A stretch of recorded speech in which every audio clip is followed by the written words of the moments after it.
Hello दोस्तों, नमस्कार। स्वागत है आप सभी का आपके अपने YouTube चैनल अमित करियर अकादमी। दोस्तों ठीक है, मैं विकास आप लोग को पढ़ा रहा हूँ। सुपर टेट का बाल विकास चल रहा है, जिसमें आप लोग को जानते हैं कि इसके पहला जो वीडियो बनाया गया था उसमें चल रहा है आपके सुपर टेट का जो भाग है शिक्षण कौशल, उसका वैदिक कालीन शिक्षा चल रही है। ठीक, भारतीय इतिहास में जो प्रमाण मिलता है, सबसे पुराना जो शिक्षा का प्रमाण मिलता है वह वैदिक कालीन शिक्षा, जो गुरुकुल आधारित शिक्षा थी, जिसमें धर्म आधारित शिक्षा दिया जाता था और वेदों पे आधारित शिक्षा रहती थी। ठीक, कहने का मतलब जो व्यक्ति या जो बालक वेद को जितना अधिक ग्रहण करता था उसे उतना ही विद्वान माना जाता था। ठीक है दोस्तों, तो आप लोग की चल रही थी ठीक वैदिक कालीन शिक्षा।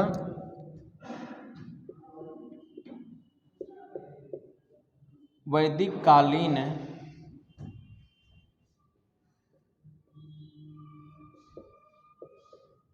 शिक्षा, ठीक है, इसका समय आप लोग को बताया भी गया था। ईसा पूर्व जन्म से लेकर 600 वर्षों तक जो चला था आपके भारत में वैदिक कालीन शिक्षा चली थी। ठीक, वैदिक कालीन शिक्षा में आप लोग की बहुत सी बातें को बता दिया गया था। सबसे पहले जो बच्चा जन्म लेता है, ठीक, बच्चा जब जन्म लेता है उसे परिवार द्वारा अनौपचारिक शिक्षा दिया जाता था।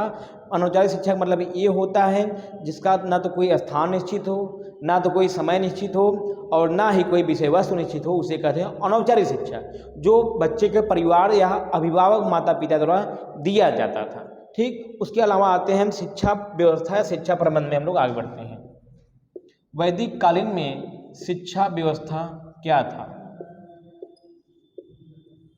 वैदिक काल में शिक्षा व्यवस्था, ठीक, जैसा कि आप लोग को इसके पहले वाले वीडियो में बताया जा चुका है कि उस समय गुरुकुल आधारित शिक्षा व्यवस्था रहती थी। गुरुकुल आधारित शिक्षा व्यवस्था कहने का मतलब ये होता है, गुरुकुल कहाँ रहते थे? जहाँ पर ऋषि रहते थे या गुरु रहते थे और छात्र वहीं पर निवास करते थे। यह वातावरण व शोरगुल से दूर नदी के तट पर रहता था। ठीक है, नदी के तट पर रहता था, वहाँ पे गुरु निवास करते थे और वहीं शिष्य भी रहते थे। और उनका जो रहन सहन जीविकोपार्जन का माध्यम था, वह माध्यम जो शिष्य थे वो जाके भिक्षाटन करते थे, मतलब भिक्षा को भी मांगते थे और राजा महाराजाओं द्वारा दान दिया जाता था। और बड़े बड़े व्यवसायी जो थे वह भी दान देते थे गुरुकुल को चलाने के लिए। ठीक, तो यहाँ तो दोस्तों हो गया था। इसके आगे चलते हैं शिक्षा व्यवस्था में, कि मतलब बालक का जो क्रमिक तरीके से व्यवस्थित तरीके से शिक्षा प्रारंभ होती वह कैसे होती थी। तो वह सबसे पहली व्यवस्था है या जो सबसे पहला जो था वह था चूड़ा कर्म संस्कार। चूड़ा कर्म संस्कार, ठीक, इसी को विद्या आरंभ संस्कार कहा जाता था। चूड़ा कर्म संस्कार या इसी को विद्या आरंभ संस्कार के नाम से भी जाना जाता था। ठीक, ये बालक का जब कब होता था? जब बालक 5 वर्ष का हो जाता था।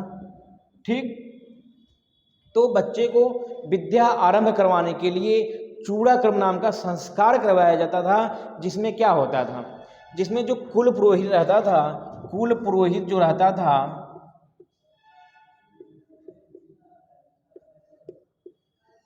इसी के द्वारा यह विद्या आरंभ बालक का करवा दिया जाता था 5 वर्ष में। ठीक है, जिसे चूड़ा कर्म संस्कार एवं विद्या आरंभ संस्कार कहते हैं, जिसका समय था 5 वर्ष।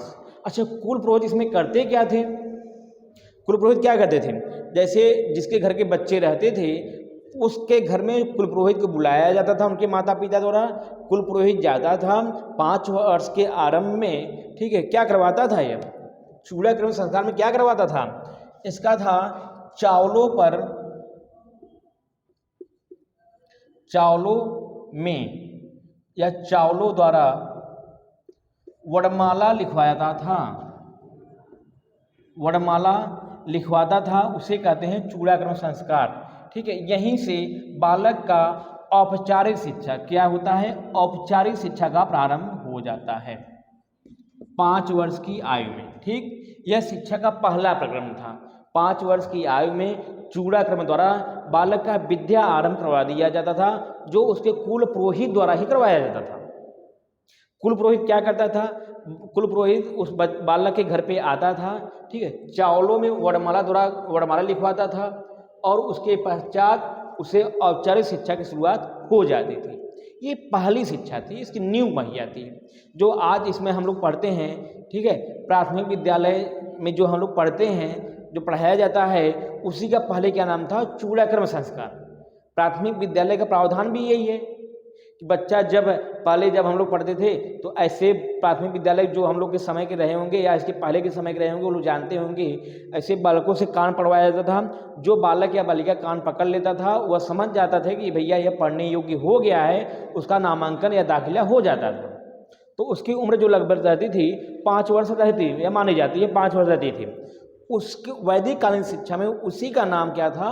चूड़ाक्रम संस्कार था, जो कुल पुरोहित द्वारा संपादित करवाया जाता था, चावलों द्वारा वर्णमाला बनवाकर, वर्णमाला लिखवा कर, ठीक है, औपचारिक शिक्षा की शुरुआत करवा दी जाती थी। इसके अलावा आता है, ये प्राथमिक शिक्षा के लिए था।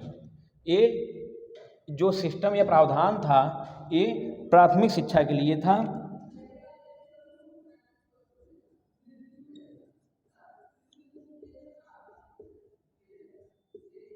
ठीक, इसके अलावा दूसरा क्या है? उपनयन संस्कार। ये पहला था चूड़ाक्रम संस्कार, दूसरा है उपनयन संस्कार।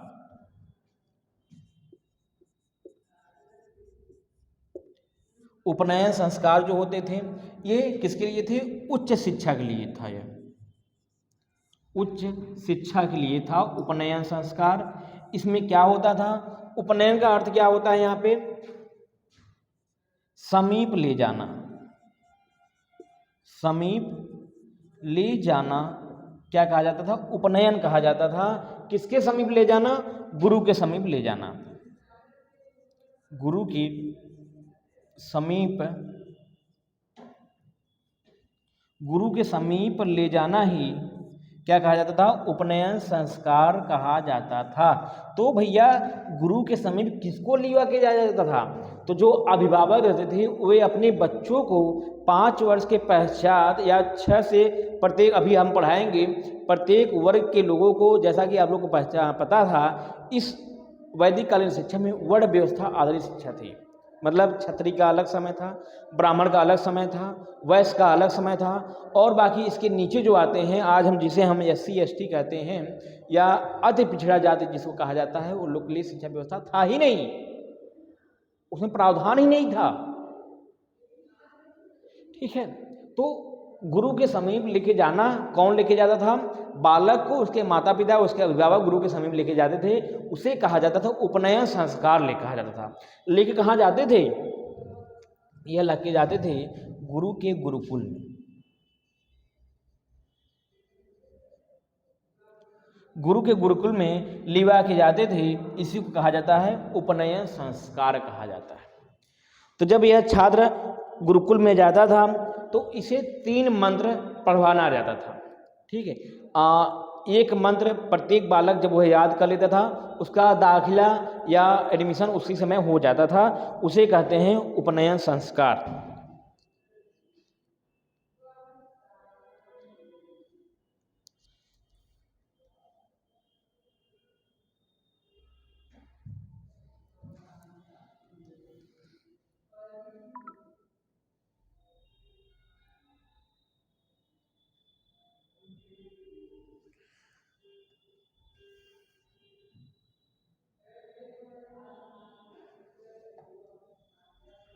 तो उपनयन संस्कार के बाद ही बालक को जो होता है गुरुकुल में दाखिला मिलता था। इसके कुछ प्रावधान थे। ठीक, आइए उसको देखते हैं। इसका स्क्रीनशॉट लीजिए, हम लोग आगे बढ़ते हैं। इसका स्क्रीनशॉट लीजिए, आप तुरंत ही लीजिए, फिर आगे चला जाए। उपनयन संस्कार जो गुरुकुल प्रणाली आधारित व्यवस्था थी, उस पर था। यह बहुत ही उच्च शिक्षा के लिए प्रावधान था। इसके क्या क्या प्रावधान किए गए थे, क्या क्या बात बताई गई थी, उसको हम लोग देखते हैं और आगे बढ़ते हैं। ठीक है, इसका स्क्रीनशॉट लीजिए। जितने लोग नोट्स बना रहे हो, कृपया नोट्स बनाते चलें। हो सकता है, देखिए, अध्यापक तो सभी पढ़ाते हैं, लेकिन सबकी अपना अलग अलग पढ़ाने का तरीका और विधि अलग अलग होता है, जो सबको पसंद नहीं आता है। अगर आपका वो मेरा पढ़ाया हुआ पसंद आ रहा हो, ठीक, तो आप लोग कृपया इसको नोट्स बनाते जाएं ठीक है। आगे आपके सुपर टेट में यहाँ से 10 क्वेश्चन आना तय है। हो सकता है कोई अध्यापक कुछ मैटर को पढ़ाए, कुछ मैटर को ना पढ़ाए, ठीक। तो आप जितने अध्यापक से पढ़ें, कुछ न कुछ उसको लिखते जाइए, ज्ञान लेते जाइए और सफल अपने जीवन में होते जाइए, ठीक। आइए हम लोग आगे चलते हैं। गुरुकुल में जब बच्चा प्रावधान दाखिला लेता था, उसके लिए क्या क्या प्रावधान थे? अलग अलग बालकों के लिए अलग अलग प्रावधान रहता था। जैसा कि आप लोग को पता था, गुरुकुल शिक्षा जो थी वह वर्ण व्यवस्था पे आधारित थी। वर्ण व्यवस्था पे आधारित थी, मतलब ब्राह्मण, क्षत्रिय, वैश्य और दलित इत्यादि भागों चार बांटों में बांटकर अध्ययन कराया जाता था, ठीक है। तो आइए हम उपनयन संस्कार के प्रावधानों को देखते हैं, ठीक। ब्राह्मण, क्षत्रिय और वैश्य, इसमें कौन रहेगा? ब्राह्मण,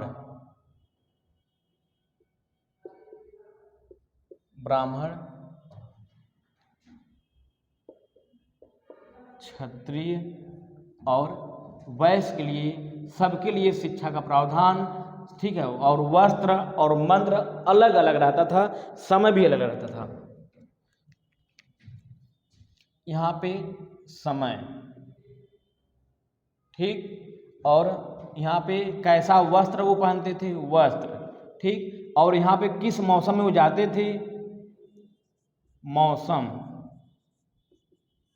और यहाँ पे मंत्र, किस मंत्र के उच्चारण के द्वारा ही उनका प्रवेश या दाखिला होता था, ठीक। इत्यादि बातों को हम लोग अच्छी तरह से यहाँ पे जानेंगे, ठीक। जैसा कि आप लोग को पता ही होगा, उत्तर वैदिक कालीन जो थी, वह जो शिक्षा व्यवस्था थी एकदम मतलब भ्रष्ट हो गई थी। पूर्व वैदिक कालीन शिक्षा जब बनाई गई थी, उसका प्रावधान अच्छा था, ठीक ठाक चल रहा था। लेकिन उत्तर शिक्षा व्यवस्था में, उत्तरकालीन वैदिक कालीन शिक्षा व्यवस्था में जो थी व्यवस्था, वह ब्राह्मण आधारित शिक्षा व्यवस्था हो गई थी, ब्राह्मणवादी हो गया था, पुरोहितवादी हो गया था, बहुत ही भ्रष्टाचार उसमें आ गए थे। इसके पश्चात उसका विकास होता है बौद्धकालीन शिक्षा का। फिलहाल हम लोग यहाँ पे अध्ययन करते हैं, ठीक है। जो ब्राह्मण का समय रहता था, वह 6 से 8 वर्ष की उम्र में, अधिकतम क्या रहता था, अधिकतम 16 वर्ष की उम्र में उनका वो गुरुकुल में जाते थे, ठीक। 6 से 8 वर्ष, 6 या 8 वर्ष, या इसका दुगना 16 वर्ष। क्षत्रिय के लिए समय अलग था, इसके लिए था 10 या 11 वर्ष और ज़्यादा से ज़्यादा 20 वर्ष, ठीक। यहीं पे वैश्य के लिए था 12 वर्ष, ज़्यादा से ज़्यादा 24 वर्ष की उम्र में उनका गुरुकुल में दाखिला हो जाता था, ठीक है। ये समय था कि बालक को या किस जाति के या किस धर्म के लोग के लिए क्या समय का प्रावधान किया गया था, उसकी बात हुई। अगला है वस्त्र कैसा पहनते थे, ठीक है। तो जो ब्राह्मण रहते थे, ब्राह्मण भैया, इनके विशेष प्रावधान रहा, काले नर हिरण की खाल, एक ऊपरी वस्त्र रहता था, कौन सा, ऊपर का रहता था, ठीक है। और इसके नीचे, अधः स्तर के नीचे जो नीचे पहनते थे ब्राह्मण, उनके लिए मुंज कहा जाता था। ये ऊपर के लिए था, ठीक, मुंज था ये नीचे का या अधः स्तर के नीचे, ठीक है। ऊपर वाले जो ब्राह्मण रहते थे, जो आप लोग देखते होंगे वीडियो में या टीवी में देखते होंगे, जो ऊपर ऐसे लपेटे रहते थे, वो नर जो हिरन रहता था, कालेदार रहता था, नर रहता था, उसका जो खाल रहता था, चमड़ा रहता था, वे ब्राह्मण जो थे ऊपर लपेटते थे। और जो नीचे पहनते थे, इस कमर के नीचे जो पहनते थे, उसे मुंज कहा जाता था, ठीक। मैं यहाँ पे लिख दे रहा हूँ समझने के लिए, मुंज कहा जाता था। मौसम क्या रहता था, ये जो मौसम, ब्राह्मण जब प्रवेश होता था, दाखिला होता था, बसंत के मौसम में इनका दाखिला होता था। और किस मंत्र के उच्चारण के द्वारा ब्राह्मण का प्रावधान होता था, तो इनका भैया था गायत्री मंत्र द्वारा। गायत्री मंत्र के उच्चारण करने के पश्चात इनका प्रवेश या दाखिला होता था, ठीक है। तो मौसम था बसंत ऋतु, मंत्र था गायत्री,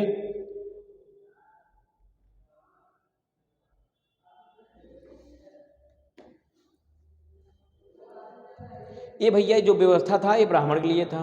आइए हम लोग छतरी में देखते हैं। छतरी में भैया धब्बेदार,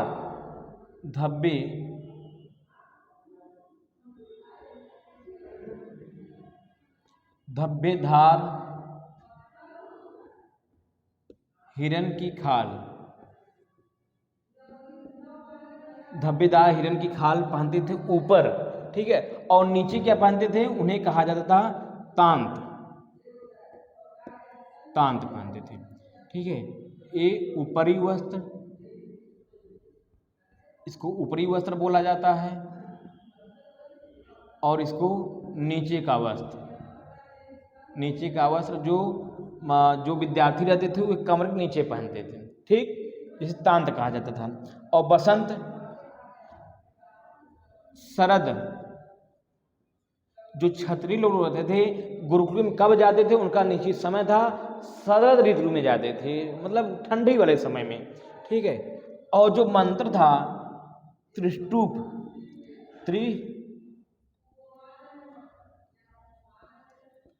त्रिष्टुप मंत्र के उच्चारण के पश्चात ही इनका गुरुकुल में प्रवेश या दाखिला होता था, ठीक। यह क्षत्रिय के लिए था। वैश्य के लिए भी व्यवस्था थी। यहाँ पे भैया जो वैश्य थे वो कब जाते थे, वैश्य जाते थे 12 वर्ष की, पहली बार 12 वर्ष या दुगना 24 वर्ष में जाते थे। ये क्या पहनते थे, ये बकरे की खाल पहनते थे, बकरे की खाल ऊपर, या ऊपरी वस्त्र था, या ऊपरी वस्त्र, ठीक। नीचे का जो वस्त्र था उसे कहते हैं ऊन, ऊन से बना वस्त्र, ये नीचे पहनते थे, ठीक है। और ये किस समय में इनका, किस मौसम में इनका दाखिला होता था, तो भैया वह समय था ग्रीष्म, मतलब गर्मी में, ग्रीष्म ऋतु इनका प्रवेश होता था, ठीक। और जो मंत्र था, इनका मंत्र दूसरा था जिसका नाम था जगनी मंत्र। तो भैया गुरुकुल में प्रवेश करने के लिए इन नियमों का पालन होता था। इसके पश्चात ही कोई बालक और बालिका गुरुकुल में दाखिला पाता था या प्रवेश पाता था। जैसा कि उसमें वर्ण व्यवस्था आधारित थी, ब्राह्मण, क्षत्रिय, वैश्य और दलित 4 वर्णों को, जिसमें एक वर्ण व्यवस्था को पढ़ने का अधिकार ही नहीं था, ठीक। और इसमें 3 वर्ण को पढ़ाई के प्रावधान था जो अलग अलग समय दिया गया था। आइए फिर से एक नज़र हम लोग देख लेते हैं। एक क्या था समय, ब्राह्मण का समय जो रहता था 6 से 8 वर्ष में पहली बार एडमिशन, अगर विलंब हो गया है तो उसका प्रवेश कब होता था, 16 वर्ष में होता था। ब्राह्मण के लिए भैया जो काला जो नर रहता था, जो हिरन जो काले रंग का हो और वह नर हो, वह क्या पहनता हो, उसके खाल ऊपर ओढ़ते थे, और मुंज नाम का जो वस्त्र रहता था वो नीचे धारण करते थे, कमर के नीचे, ठीक। मौसम क्या था, मौसम था बसंत ऋतु में या बसंत समय में उनका प्रवेश होता था। मंत्र था गायत्री मंत्र का उच्चारण करने के पश्चात ही गुरुकुल में व्यवस्था मिलती थी या प्रवेश मिलता था। अगला छत्री, छत्री में क्या था इनके लिए प्रावधान, इनका प्रावधान था जब बालक प्रवेश के लिए पहली बार जाता था वह 10 से 11 वर्ष का हो जाता था, तब जाके वो प्रवेश मिलता था। अगर दोबारा इसके बीच विलंब हो गया तो 20 वर्ष होने के पश्चात ही उसको प्रवेश मिलता था, ठीक। और इनके वस्त्र क्या था, वस्त्र था भैया धब्बेदार हिरन की खाल पहनते थे ऊपर, और जो नीचे पहनते थे कमर नीचे उसे तांत कहते थे, ठीक। इनका शरद ऋतु में इनका प्रवेश होता था, शरद ऋतु में इनको लिया जाता था। और त्रिष्टुप मंत्र जो 44 अक्षर का होता था, 7 पद होते हैं इसमें, ठीक है, पाद होते हैं, 7 पाद 44 अक्षर होते हैं इत्यादि का उच्चारण करने के पश्चात ही छत्री का प्रवेश होता था गुरुकुल में। यही वैश्य के लिए अलग था। वैश्य का जो समय पहली बार था 12 वर्ष था, दूसरी बार 24 वर्ष में जा सकते थे, ठीक है। ये भैया जो वैश्य लोग रहते थे बकरा खाल पहने ऊपर, ठीक। नीचे क्या पहनते, ऊन से बना वस्त्र जो था वो नीचे पहनते थे कमरे के नीचे, और ग्रीष्म ऋतु में जाते थे मतलब गर्मी में, और जगनी मंत्र का उच्चारण करने के पश्चात इनको प्रवेश मिलता था। तो ये था शिक्षा का प्रावधान कि गुरुकुल व्यवस्था में या गुरुकुल में कैसे प्रवेश होता था बालकों का। इसका आप लोग इसके साथ लीजिए या नोट डाउन करिए, हम इसके आगे भी चला जाए।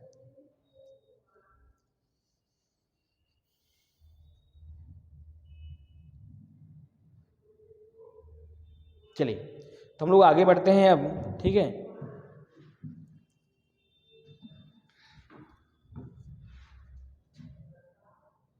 गुरुकुल में प्रवेश तो मिल गया भैया, अब बच्चे पढ़ने लगे, तो अब ये निर्धारित होगा कि कब तक बच्चे पढ़ेंगे, कोई निश्चित तो समय होगा कब तक बच्चे पढ़ेंगे, इसकी बात की जाएगी।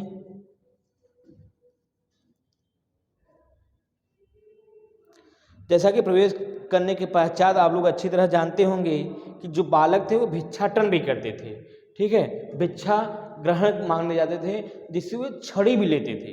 एक छड़ी लेकर बाकी जो वस्त्र लिखवाया गया वो सब वस्त्र को पहनकर वो गांव-गांव में जाकर भिक्षा मांगते थे, जिससे उनका जीविकोपार्जन चलता था। इसके अलावा ये पढ़ते कब थे, तो न्यूनतम जो समय था प्रवेश करने के पश्चात, न्यूनतम समय 12 वर्ष, 12 वर्ष तक पढ़ते थे। अधिकतम समय कोई निर्धारित नहीं था, ठीक है, 12 वर्ष तक कम से कम पढ़ना ही पड़ता था उनको। जैसा कि आप लोग को पता था वैदिक कालीन शिक्षा जो थी किस पे आधारित थी, वेदों पे आधारित थी। न्यूनतम 12 वर्ष तक, और वैदिक कालीन शिक्षा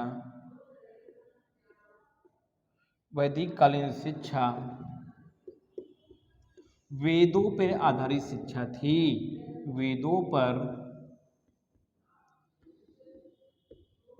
आधारित शिक्षा थी, ठीक। वेद 4 रहते थे, वे कम से कम 12 वर्ष। एक वेद के अध्ययन में कितने वेद रहते थे, 4 वेद रहते थे। जो व्यक्ति या जो बालक जितने वेद को अध्ययन करता था, धारण करता था, उसको उतना ही प्रचंड विद्वान कहा जाता था, ठीक। 4 वेद थे, चारों वेदों का नाम क्या था, पहला तो था ऋग्वेद,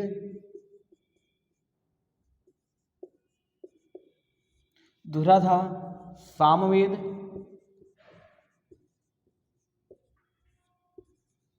और तीसरा था यजुर्वेद, और चौथा था अथर्ववेद, ठीक। तो आप लोग को पता होगा, अगर पढ़े होंगे तो जो 3 वेद थे ये सबसे प्राचीन वेद माने जाते हैं, और इनका न तो कोई व्यक्ति, न तो इसका अंत है न तो आदि, न मतलब इसको कोई बनाया है न तो इसका अंत है। अथर्ववेद जो अंतिम है, चौथा है, इसको नवीन वेद माना जाता है, और इसको बनाया गया है, इसको लिखा गया है, ठीक है। तो जो बालक एक वेद को अध्ययन करता था, वेद के अध्ययन कर्ता को क्या कहते थे, स्नातक नाम से उसको बुलाया जाता था, स्नातक। जो बालक 2 वेदों को अध्ययन करता था उसको वसु बुलाया जाता था, वसु। और जो बालक 3 वेदों का अध्ययन करता था, मुझे लग रहा है कि आप लोग को दिखाई नहीं दे रहा है इधर, हाँ दिख रहा है, ठीक है, दिख रहा है। तो जो बालक 3 वेदों का अध्ययन करता था उसे क्या कहा जाता था, उसे रुद्र नाम से बुलाया जाता था।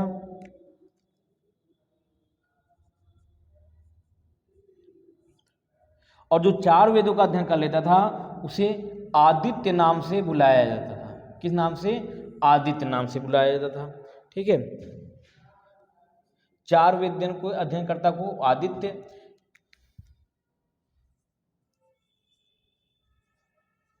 तो आप लोगों ने देखा कि वेदों पे आधारित शिक्षा थी।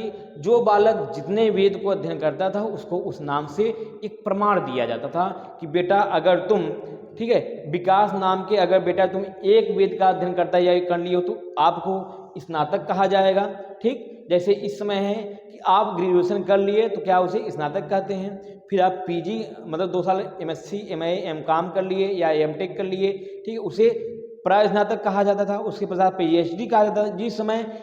जिस तरीके से इस समय विभाजित किया गया है शिक्षा को, उसी तरीके से पहले विभाजित किया गया था, उसका नाम अलग अलग रहता था, ठीक। जो बालक या जो व्यक्ति एक वेद का अध्ययन करता था उसे स्नातक, जो व्यक्ति 2 वेदों का अध्ययन करता था उसे वसु, जो व्यक्ति 3 वेदों का ज्ञान रखता था उसे रुद्र कहा जाता था, और 4 वेदों के अध्ययनकर्ता को उसे क्या कहता था, आदित्य नाम से बुलाया जाता था, ठीक है।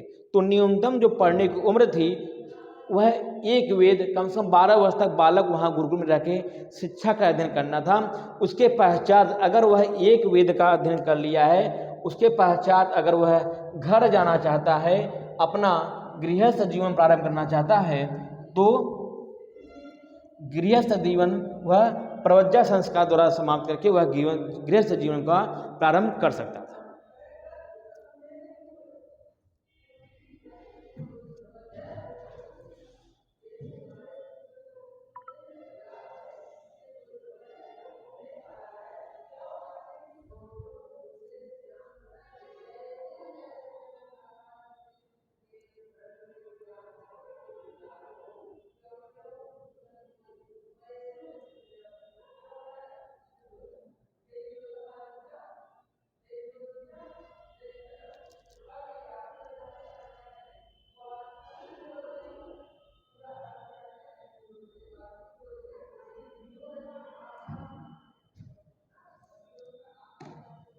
ठीक, जो बालक 12 वर्ष के पश्चात अगर गृहस्थ जीवन प्रारंभ करना चाहता था, तो उसे एक संस्कार था जिसका नाम था समापवर्तन संस्कार।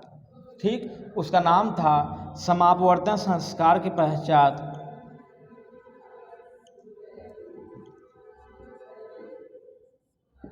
समापवर्तन संस्कार के पश्चात वह अपना गृहस्थ जीवन प्रारंभ कर सकता था। जिस तरीके से इसमें दीक्षांत समारोह होता है, उसी तरीके से उसमें समापवर्तन संस्कार होता था, जिसके पश्चात बालक जो है अपना गृहस्थ जीवन प्रारंभ कर सकता था। कौन सा जीवन?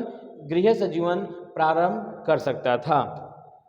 ठीक, अच्छा, इसका स्क्रीनशॉट लीजिए। आप लोग थोड़ा सा अनुशासन के विषय में बता दिया जाए कि अनुशासन कैसा था। ठीक, इसका स्क्रीनशॉट लीजिए आप लोग। चलिए आगे चलते हैं हम लोग।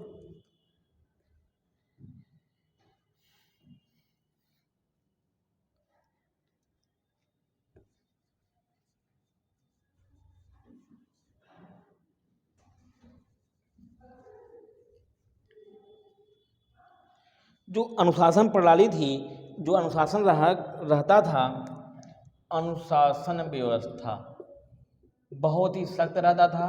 ठीक, बालक जो रहते थे बहुत ही अनुशासनशील रहते थे। अनुशासन का तोड़ने या विरोध करने के पश्चात उसे दंड दिया जाता था। अच्छा, दंड भी कैसा था? शारीरिक और मानसिक दंड नहीं था। जो बालक स्वयं से अनुशासित होते थे, मतलब नियमों का पालन किसी कहने पे नहीं, स्व अनुशासन था। कैसा? स्व अनुशासन। बालकों के अंदर स्व अनुशासन की व्यवस्था की गई थी या बात की गई थी। किसका? स्व अनुशासन।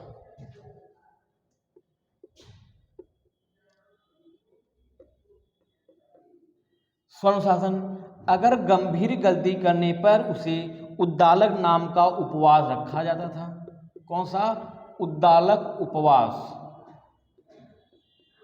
ये कब दिया जाता था? ये गंभीर गलती करने के पश्चात दिया जाता था, जिसका नाम था उद्दालक नाम का उपवास में दिया जाता था। जब बालक गंभीर कोई गलती करता था तब था।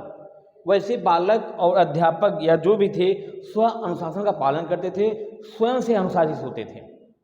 ठीक, उद्दालक नाम का जो उपवास था ये गंभीर गलती करने के पश्चात उन्हें दिया जाता था, और यह कब तक चलता था? लगातार 3 माह तक। 3 माह तक यह उपवास चलता था। ठीक है, और इसमें प्रावधान क्या था? इसमें अलग अलग प्रावधान था। जैसे बालक जो है 1 माह तक केवल शिखरण या पेयजल या शरबत पीकर रहता था। फिर उसके 3 सप्ताह तक केवल फल फूल खा के रहता था। इत्यादि को बांटा गया था, जिसका नाम था उद्दालक नाम का उपवास था। ठीक है दोस्तों, तो आज के लिए बस इतना ही। अब इसमें शेष बचा नहीं है। वैदिक कालीन शिक्षा में बचा है कि कहाँ कहाँ वैदिक कालीन शिक्षा, पहले इसका तक्षशिला, ठीक है, और बौद्ध विहार इत्यादि जहाँ जहाँ दिया जाता था। जैसे बनारस यह इसका केंद्र था, प्रयागराज था, ऋषि भरत आश्रम में था, इत्यादि बातों को बताकर यह समाप्त हो जाएगा। तो इसके आगे वाले वीडियो में आपका दूसरा वैदिक शिक्षा जो चल रहा प्रावधान था क्रम से, वह बौद्धिक कालीन शिक्षा चलेगी, और इसमें जो शेष बचा हुआ है उसको बताया जाएगा। ठीक दोस्तों, आज के लिए बहुत बहुत धन्यवाद आप सभी का। अगर वीडियो पसंद आया हो, ठीक, तो मैं भी अभी आप लोग की तरह ही सीख रहा हूँ, यह जैसा कि आप लोग जानते हैं प्रत्येक अध्यापक या कोई भी हमेशा सीखता ही रहता है, तो मैं भी अभी तरह सीखता, जो गलती हो माफ़ करिएगा। ठीक है, आप लोग कमेंट के माध्यम से जरूर फीडबैक दीजिएगा। ठीक है, आज के लिए इतना ही। आप सभी का बहुत बहुत धन्यवाद।